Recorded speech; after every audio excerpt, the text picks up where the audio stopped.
2 ઓક્ટોબરથી 8 ઓક્ટોબર વન્ય સપ્તાહ ઉજવણીના ભાગરૂપે આજે અંતિમ દિવસ છે, ત્યારે આપણા હાલોલમાં Mandvi Pavagadh eco tourism site છે એનું હમણાં લોકાર્પણ કર્યું છે.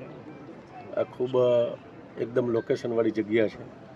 અહીંયા વિરાસત વન અને વન કવચ જે ગયા વર્ષે માનનીય મુખ્યમંત્રીશ્રીએ લોકાર્પણ કર્યું છે, એકદમ નજીક છે.